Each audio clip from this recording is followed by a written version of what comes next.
Olá, seja bem-vindo a essa aula. Meu nome é Vinícius, eu sou professor de matemática. Vou fazer companhia para você nesses próximos minutos. Nós vamos tratar do assunto matemática para o Enem. Então, aquela reta final que você está procurando aqueles assuntos mais quentes para estudar na reta final e poder trabalhar naquilo que é mais importante para fazer uma boa prova, né? Então, eu separei alguns assuntos, alguns deles para explorar temas diferentes a partir de uma questão, e alguns a gente vai apenas trabalhar a questão para também tornar mais natural a leitura e a interpretação dos problemas. Então, vamos começar com a primeira questão. Essa questão eu separei porque ela é muito interessante. Ela conecta vários assuntos da matemática.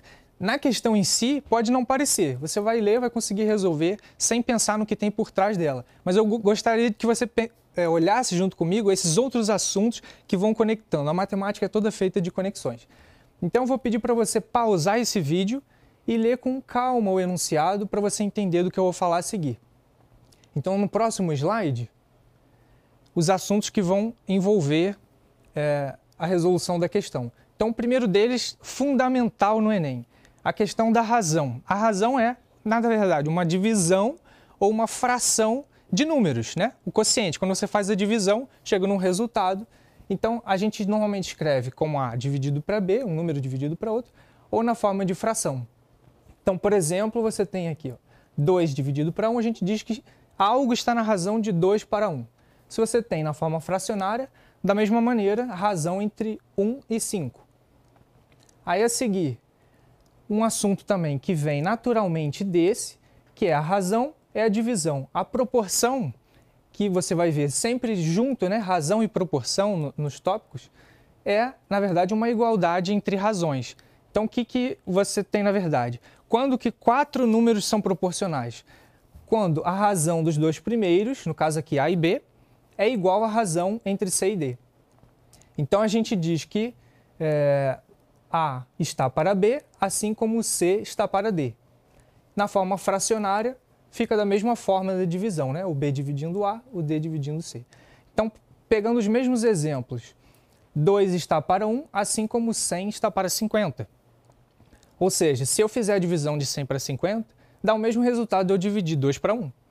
Se eu dividir 1 para 5, tem o mesmo resultado de obter a divisão 2 para 10, perdão.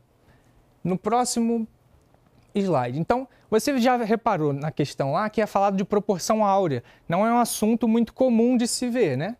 Às vezes sobra tempo e o professor fala da proporção áurea. Mas aqui não tem problema, a questão te explica o que é, né? Que tipo de proporção é essa?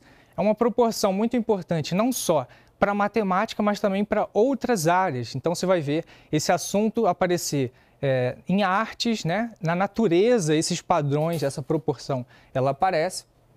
Então, como é explicado na questão, o que é a proporção áurea? É exatamente uma proporção, né, de 4 números, só que a gente diz que A e B estão em proporção áurea quando a soma A mais B está para A, assim como o mesmo A está para B.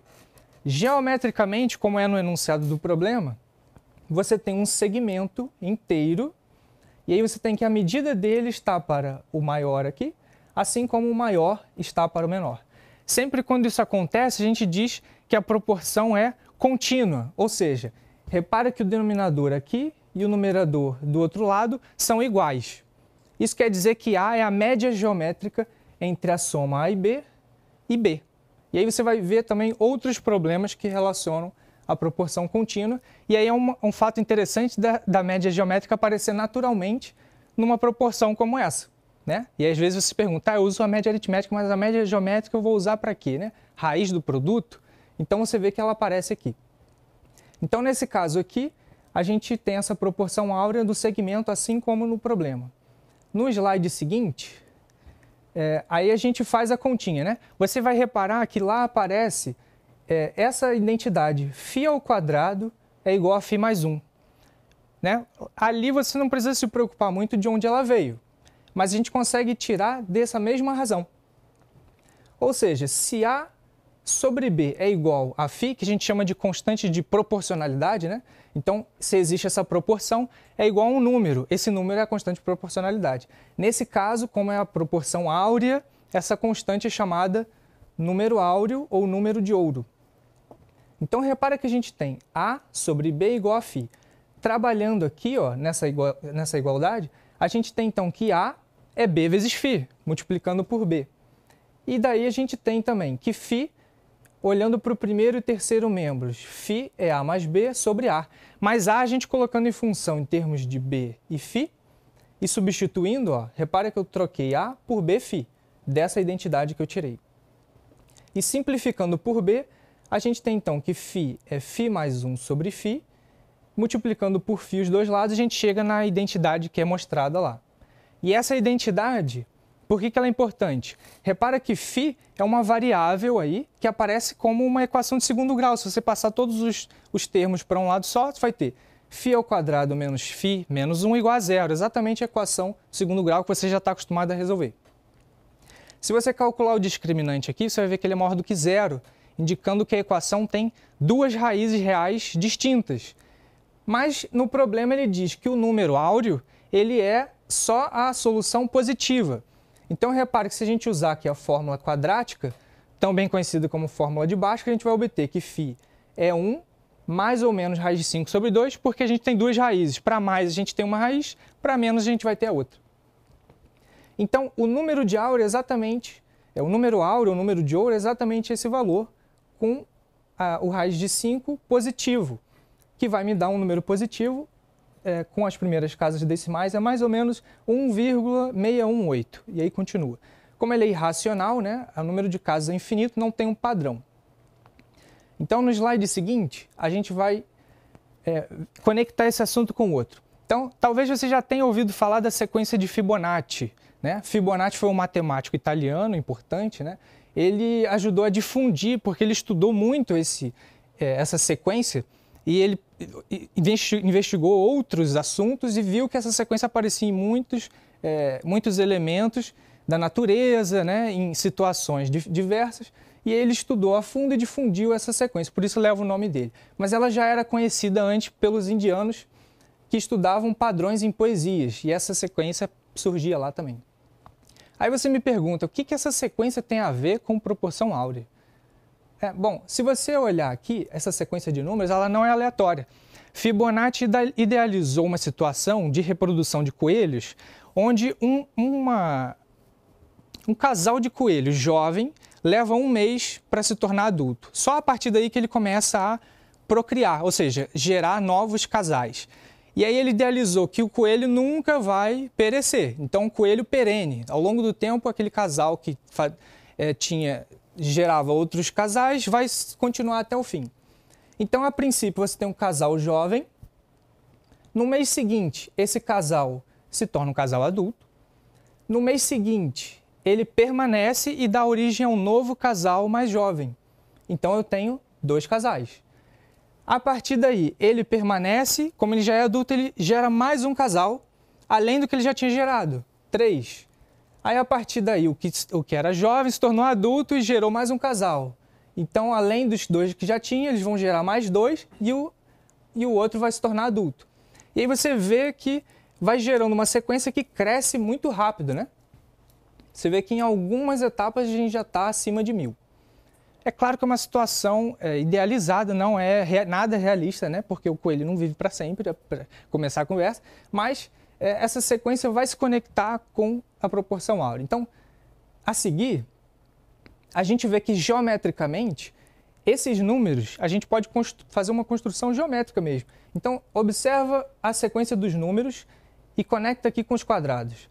A gente tem quadrados de lado 1, onde começa lá 1, depois 1, e eu vou justapondo esses quadrados e construindo uma figura, como se eu fosse tornando uma espiral, né? Com os quadrados cada vez maiores. Então, a gente tem aqui 1 e 1, somando dá 2. Aí eu faço um quadrado de lado 2. 2 com 1, quadrado de lado 3. E assim por diante, seguindo essa sequência de números. Então, repara que esse retângulo maior, ele está dividido num certo ponto aqui, tal que 21 para 13 né? Aí você pensa, aquele segmento lá dividido, será que tem a ver, então, a proporção áurea vai aparecer nessa divisão? Mais ou menos isso. No slide seguinte, a gente vai olhar agora para a tabela que foi dada no problema. A tabela vai dar as potências de φ, esse número de ouro.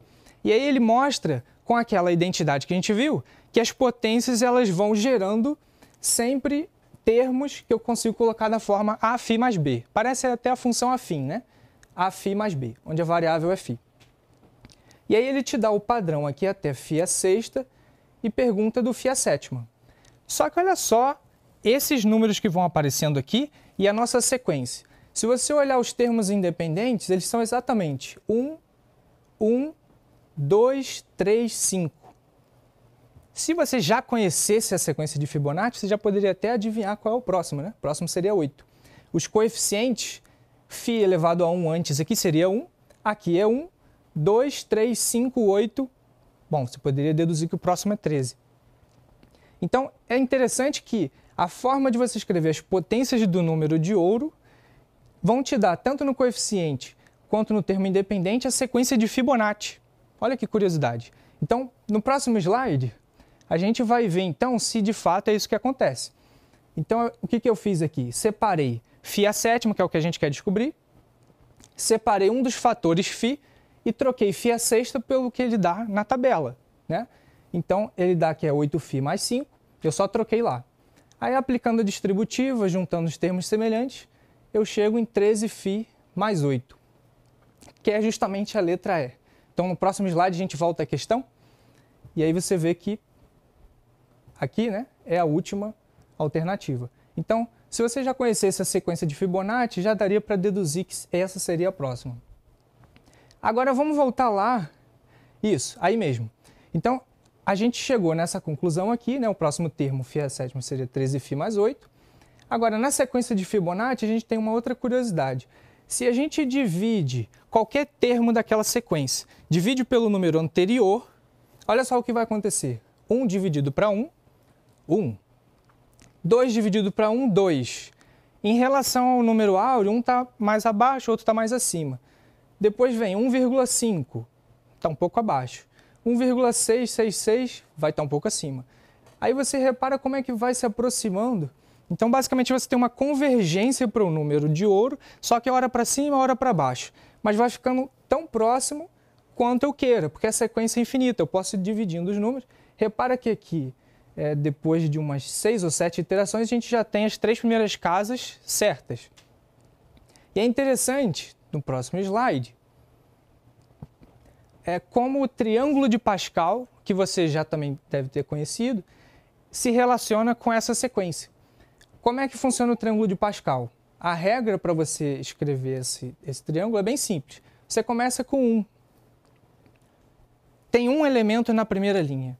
Na segunda, tem que ter 2. Então, eu divido esse 1 para a esquerda e para a direita. Na próxima linha, eu jogo 1 para cá, e no meio, como eu já tenho 2 elementos, eu posso somar e obter 1 mais 1, 2. Na próxima, 1 mais 2, 3. Aí você vai obtendo a partir do primeiro, ou seja, você tem uma regra simples que vai construir toda a pirâmide ou triângulo de Pascal. Também conhecido como triângulo chinês, né? Já era conhecido dos chineses antes. E aí Fibonacci, estudando essa sequência, ele observou o seguinte: se ele pegar, ou você pegar, né, qualquer elemento da linha e for somando, por exemplo, o primeiro elemento dessa linha com o segundo da de cima, com o terceiro mais acima, com o quarto mais acima, até o quinto que nessa linha não tem. Então eu paro por aqui. Dá 21. Se eu pego na de cima, dá 13. E aí 8, 5, 3.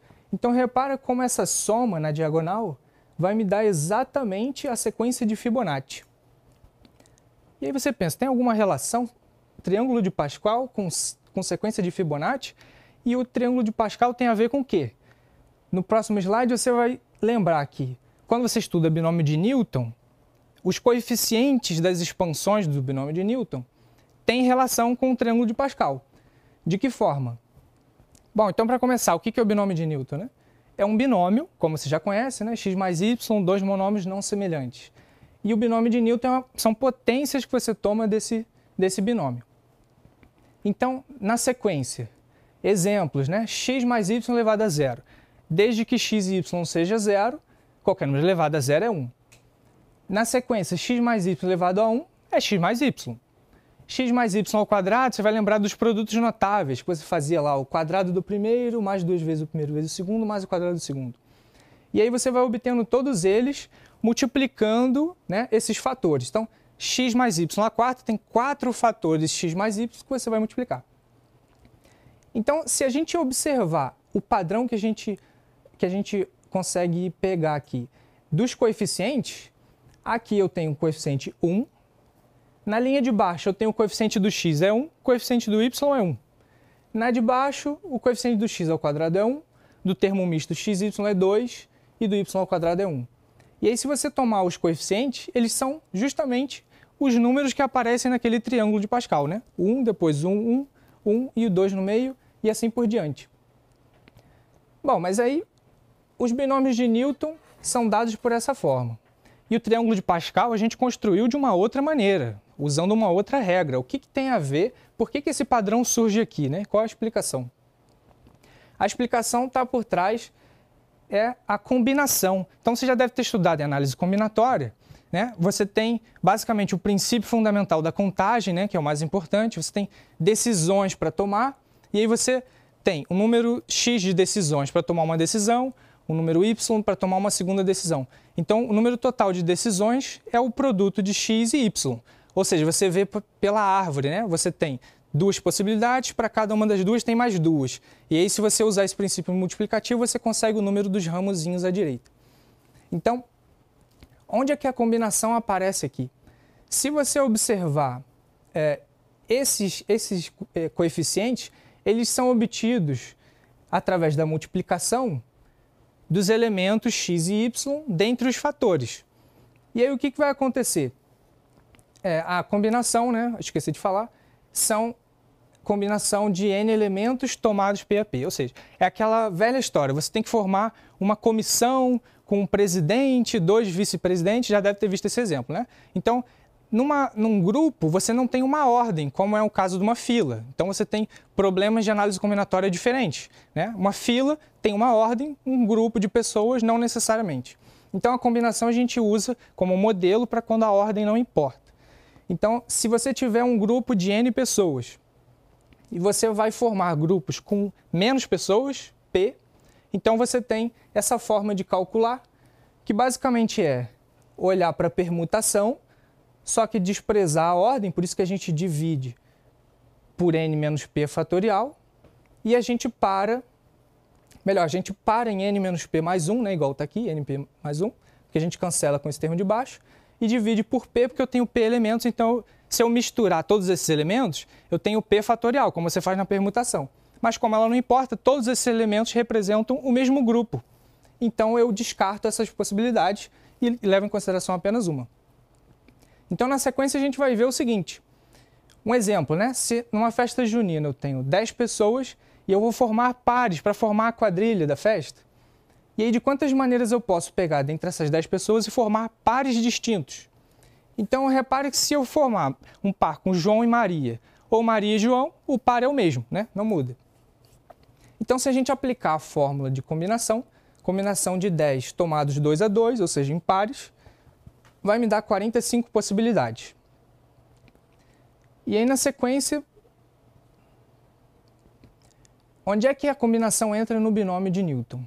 Então, repara que, dentre esses monômios, eu posso ter um monômio qualquer ali no meio, e a forma de obter aquele monômio é, se eu tenho, por exemplo, P fatores y, quer dizer que quando eu vou aplicar a distributiva multiplicando cada elemento de cada fator, eu vou ter que pegar P elementos y. Então, aí você já vê que se trata de uma decisão que eu tenho que tomar. Qual é a decisão? Eu tenho que escolher P elementos y. Então, de quantas maneiras eu posso fazer isso?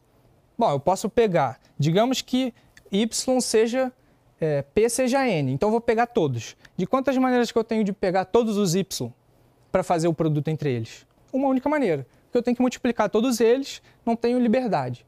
Se eu for pegar um x a mais, eu posso pegar esse primeiro x para multiplicar pelos y, ou posso pegar um x no meio ou no final. Então, veja que eu já tenho N possibilidades para escolher esse x, né? Em cada fator eu posso escolher um. Então, de modo que, se eu olho para esses monômios, o coeficiente dele é dado por essa combinação. Isso é uma coisa surpreendente, né? Você pensa, análise combinatória, eu fico estudando filas e anagramas, e aí, de repente, eu vou trabalhar com álgebra e a combinação está lá também. E ainda é relacionado com o triângulo de Pascal, a gente vai chegar lá. Então, na sequência, a gente vê que a combinação é dada por essa forma, vão ser os coeficientes. Por exemplo, x mais y ao quadrado. Eu tenho que multiplicar x mais y por x mais y. Então, se eu multiplicar x com x para obter x ao quadrado, eu só tenho uma maneira de multiplicar esses dois, que só tem 2. Então, eu tenho que escolher os dois. Se eu for escolher x e y, eu posso pegar o primeiro x com o segundo y e o segundo y, ou melhor, o primeiro y com o segundo x. Então, eu já tenho duas possibilidades. E assim você vai formando toda a expansão binomial, né? E aí, esses coeficientes, na verdade, são as combinações. Então, olha só que interessante. Os coeficientes não eram os elementos do triângulo de Pascal? Pois bem, eles são combinações. Ou seja, eu também poderia formar aquele triângulo tomando combinações. No primeiro elemento, uma combinação de 1 tomado uma única vez. Com 2 elementos, eu poderia tomar de 0 em 0, de 1 em 1, de 2 em 2. E aí, assim, você vai formando. Na sequência, então, o Newton, né, ele chegou nessa conclusão, na verdade é um teorema, né, provado por ele, em que a expansão é dada por essa forma. Não fique assustado com ela, tá bom? Esse E, parece um E, né? Na verdade é o sigma, ele só significa que você está somando com P de 1 até N. Então, você vai trocar P por 1, vai somar com P trocado por 2, até chegar a N, que é exatamente o que a gente vê aqui, né? A gente tem a soma, onde aqui vai variando 0, 1, 2, 3, e os expoentes aqui também vão variando junto, certo? Então, no slide seguinte, a gente vai ver uma outra aplicação de combinação, né? Então, eu vou pedir novamente para você pausar, para a gente ganhar tempo, e você ler com calma e depois volta a reproduzir o vídeo. Então, o que a gente observa nesse problema? A gente tem que montar uma fantasia, onde ela é constituída de 2 tipos de tecido diferentes e 5 tipos de pedra. Então, para formar essa fantasia, você tem que ter necessariamente esses elementos. Só que você tem mais tecidos do que você precisa colocar na fantasia, porque se você só tivesse 2, só teria uma forma. Por exemplo, preto e branco. Então, coloquei esses 2, acabou, não tem outra possibilidade. Mas eu tenho mais possibilidades. Então, por exemplo, se eu tenho preto e branco e verde e vermelho, eu posso colocar verde com branco, ou preto com vermelho, posso ir variando. Então, de quantas maneiras eu tenho, quantas possibilidades eu tenho para cada escolha. Então, repara de novo que é uma questão recorrente em análise combinatória. Análise combinatória, você é quem toma a decisão. Você tem que tomar as decisões e depois contá-las. De quantas maneiras eu consigo fazer, tomar essa decisão, depois aquela, e aí usar o princípio multiplicativo. Então, repara que para escolher 2 tecidos dentre 6, eu tenho novamente a combinação. Por quê? Ele diz que a quantidade de fantasias que ele quer é com materiais diferentes. Então, não importa se é preto e branco ou preto e branco. Ou branco e preto, melhor. Por quê? Tem só esses 2 elementos, preto e branco. E é isso que ele está levando em consideração. Então, a análise combinatória, você tem que ficar muito atento às palavras. As palavras diferente, distinto, onde a ordem não importa, na ordem ou fora de ordem. Ou se ele diz que tem elementos, mas que na frase que ele coloca fica explícito que a ordem não vai fazer diferença, porque ele só está contando a quantidade de cada material. Então, se a quantidade, ou melhor, a ordem dos materiais não importa, então eu tenho combinação. Eu tenho 6 tecidos para escolher 2. Onde a ordem não importa, combinação de 6, 2 a 2. Para escolher as pedras, eu tenho 15 pedras, mas eu só vou escolher 5 para cada fantasia. Então, eu tenho combinação de 15, 5 a 5. Agora, você vai olhar que eu não fiz nenhuma conta. Sabe por quê? As opções que ele dá, elas já estão em termos dessas fórmulas prontas, né? Esses modelos simples que a gente emprega. Então, basicamente, você vai ter que decidir aqui se essas 2 decisões você vai multiplicar essas quantidades, se vai somar, ou se ao invés de combinação você vai usar um arranjo. né? Como a gente viu, não se aplica porque a ordem não importa. Então, como a gente sabe que, dado uma escolha de tecido, para cada escolha de pedra eu vou ter uma fantasia diferente, então cada decisão para um influencia na outra, de modo que, usando o princípio fundamental, eu tenho que multiplicar esses números, certo? Então, no slide seguinte, a gente vai ver que essa seria a única escolha correta, né? Número de decisões para tecido vezes número de decisões para pedras. Na sequência, então, vamos ver outros problemas. Vou pedir novamente para você pausar o vídeo, ler com calma, né? E aí no slide seguinte, a gente vai tratar do problema. Então, você deve ter reparado que ele pergunta de muitas figuras diferentes. Então, você vê que às vezes é necessário você saber muitos cálculos, muitas fórmulas diferentes. A única forma de você decidir qual área que você vai, qual das figuras vai ter a área que ele pede, né? É calculando cada uma, porque você, a princípio, não tem como mensurar qual vai ser maior, qual vai ser menor, qual vai estar dentro do orçamento que ele pede. Então, se você olhar, o primeiro é um triângulo equilátero, aí você vai ter que lembrar lá como é que eu calculo a área de um triângulo equilátero. Raiz de 3L ao quadrado sobre 4. De onde vem isso? Teorema de Pitágoras. Se você esquecer, aplica o teorema de Pitágoras no triângulo equilátero, você sabe que todos os lados são iguais, você consegue obter a fórmula. Então, fazendo a conta e trocando raiz de 3 por 1,7, muito cuidado, tá? Raiz de 3 não é 1,7, mas o enunciado ele te autoriza a fazer essa substituição. Então, eu coloquei aproximado aqui, mas o enunciado ele considera igual. Então, você pode considerar igual, porque ele está te autorizando a fazer isso. Então, se você calcular, vai dar 61,2. No próximo quadrado, que é o mais fácil, lado vezes lado, vai dar 64.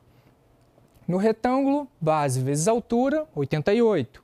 E assim vai calculando todos. Hexágono regular.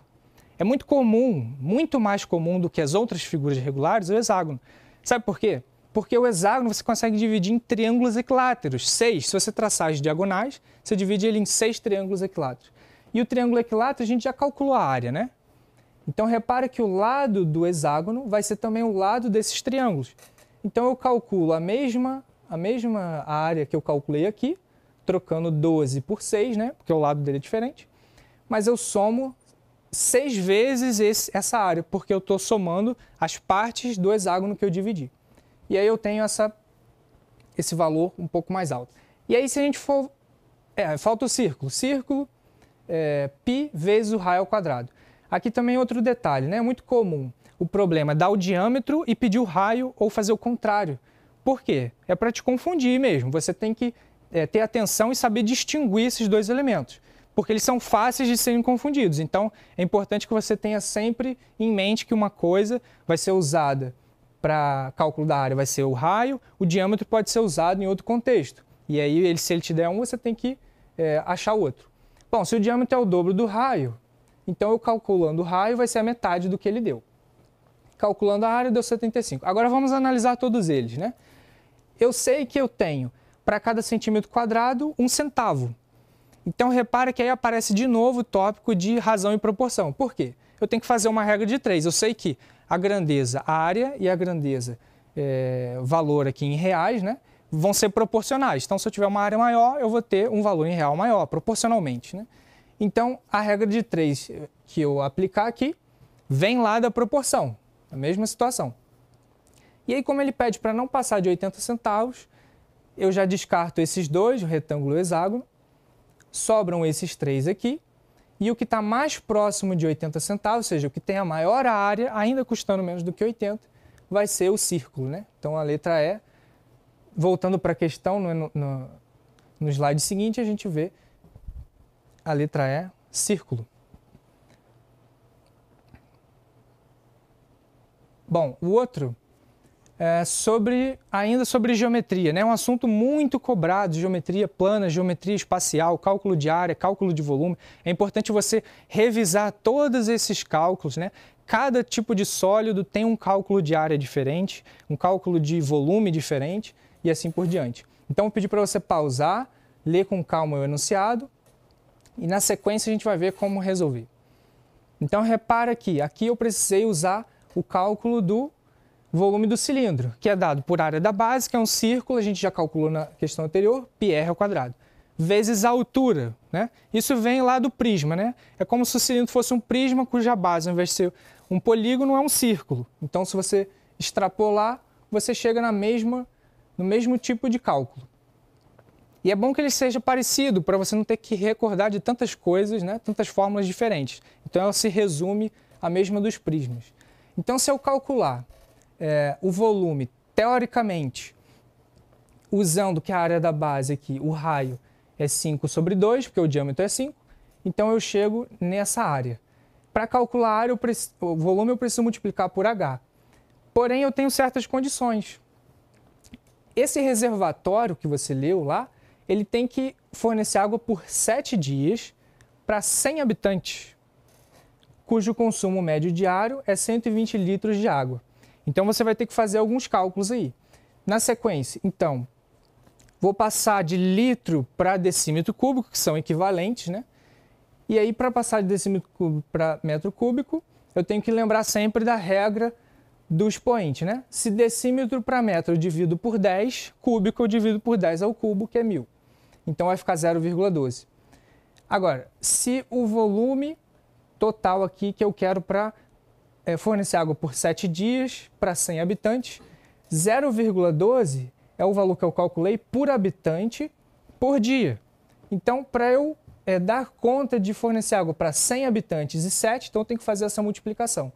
Vai dar 84. Voltando para a fórmula agora. Eu já tenho a fórmula teórica, né? Aquela área que eu calculei aqui, vezes a altura, vai me dar o volume do reservatório. Ao mesmo tempo que eu quero que ele tenha, no mínimo, 84 metros cúbicos, para conseguir fornecer água suficiente. Bom, então, igualando esses dois termos, eu tenho, isolando o H aqui, que é 336/25π, onde π é 3. E aí, mais uma vez, ele te autoriza a fazer essa aproximação. E aí a gente vai obter 4,48.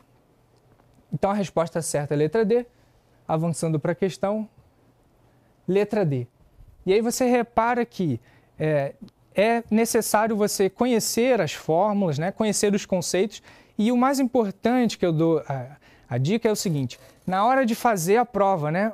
Questões de matemática às vezes demandam mais tempo algumas questões e outras menos. Então, é importante que você saiba administrar bem o tempo, saber quando é a hora de pular a questão e retornar a ela posteriormente, se você tiver tempo hábil.